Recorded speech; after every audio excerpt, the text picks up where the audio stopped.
Investigators say marks on a single bullet found near the bodies tie Allen to the killings of the girls. Court documents state several witnesses say they saw Allen on the Monon High Bridge around the time the girls disappeared. The documents detail an interview police had with Allen back in 2017, where he told investigators he was on the trail from 1:30 to 3:30 that day. Surveillance video shows a car matching Allen's in the area at the time of the crime. Court documents state the video Libby took on her phone shows Abby walking on the Monon High Bridge when a man wearing a dark jacket and jeans walks behind her. They go on to say one of the girls mentions gun before being told guys down the hill. That audio was later released to help with the investigation. Documents say the video ends shortly after the girls start to walk down the hill. Allen was interviewed a second time where he told investigators he was on the trail that day wearing blue jeans and a blue or black Carhartt jacket with the hood. Documents say during a search at Allen's home, police found clothing that matches what was worn by the alleged killer. They also found a gun that belonged to Allen. Analysis on that gun found the bullet found near the girls' bodies had been inside Allen's gun.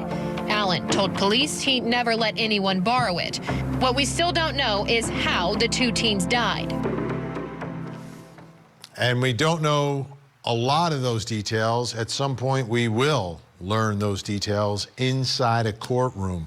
Richard Allen is the accused Delphi killer. Took 5 years for them to solve it, although they interviewed him and he admitted being there, like right in the beginning of the investigation, yet they never followed up on it. Strange the way things developed in the investigation. But now he's locked up, charged with this horrific, and everything we've heard about the murder scene, absolutely horrific, like beyond.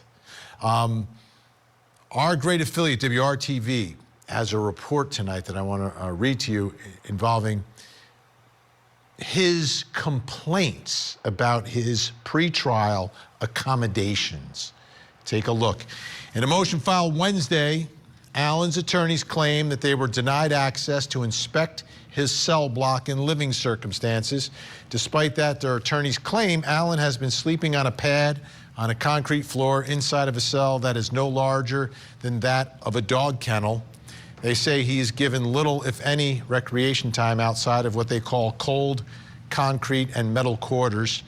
The motion claims that Allen is only allowed to shower 1 to 2 times per week and is often forced to wear the same clothes, including underwear, for days. They also argue that his isolation has made him unable to visit his wife or other family members, and that he's only allowed to make calls to family members through a tablet, which is monitored by prison officials. So I want to show you, it's a before and after picture. Before the arrest, after the arrest. Looking a little different. Looks like he's a little impacted. Lost some weight. Doesn't look great. Charged with the double murder. 2 little girls in Delphi, Indiana. Let's bring back in our think tank. Randy Kessler, Kirk Nurmi, Philip Dubé. All right, Kirk, what do you think? He's complaining. Well, listen, Vinny, we got to understand in these cases, especially the high-profile ones, you know, the court of public opinion isn't going to be shedding any tears for Mr. Allen. I get it. But as attorneys, you know, if he's convicted, there's an appeal, and then there's that post-conviction relief. His attorneys have to give him effective assistance of counsel, or we could wind up doing this whole trial over again. And if there are things that are standing in the way, meaning his mental health, impairment, things like that, for him to be communicating with his lawyers and actively participating in his defense, then this could become a real issue down the road. That's why, really, whether his attorneys believe what he's saying or not, it is important for them to bring this to the court so the court can have a ruling so they are not later deemed ineffective. Randy, I guess one of the reasons he's being isolated is because of the allegations against him might make him a target if he's put into the general population of whatever jail or prison that is holding him. He's actually in a prison now because he was moved once already. What are your thoughts, Randy? I think that's right. I think, and this is not going to be popular, but right, we're innocent until proven guilty. And so what if he's innocent and he's being treated like this? You know, we have to think about it like that. That's the lens we have to look at. You're innocent until proven guilty. He has a right, like Kirk said, to be treated humanely, especially until he is convicted. And once he's convicted, we still want to treat him humanely. We're going to care less. I'm sure people are going to be angrier. Let's look at it. Let's make sure it's a clean trial, that there's no excuse for him to say, I want to appeal because I couldn't effectively assist in my own defense, like Kirk said. So, Philip Dubé, from your experience, when inmates are complaining and you haven't had like a firsthand opportunity to inspect, like in this case, they didn't have a chance to go to a cell block to actually see what was going on there. I guess they're taking the accused double murderer at his word. How trustworthy are those words? Do sometimes inmates exaggerate a little bit, or can we pretty much take them at their word? It depends, frankly. But recognize, Vinny, and I'm sure Kirk can back me on this, inmates are only guaranteed basic necessities of life. When you are locked up awaiting trial and you cannot post bail to get out and be in the comfort of your own home, you are left ultimately to the decisions and the choices of the local county jail.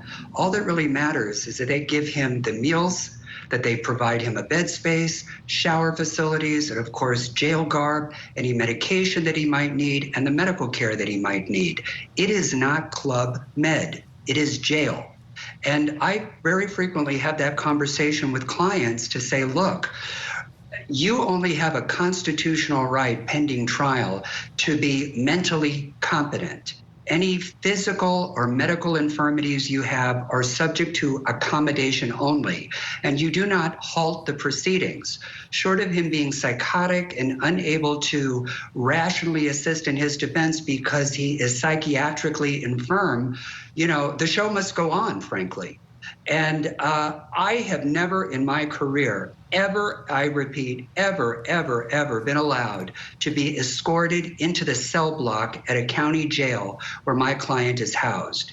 Instead, I am brought to an attorney visitation area, to a private booth where I can interview the client. The only exception is at the courthouse. When clients are in a courthouse lockup and the interview rooms are full, we can go down to the tank and talk to our client directly in a one-on-one situation. But at the county jail, for security reasons, we are not brought directly to their cell.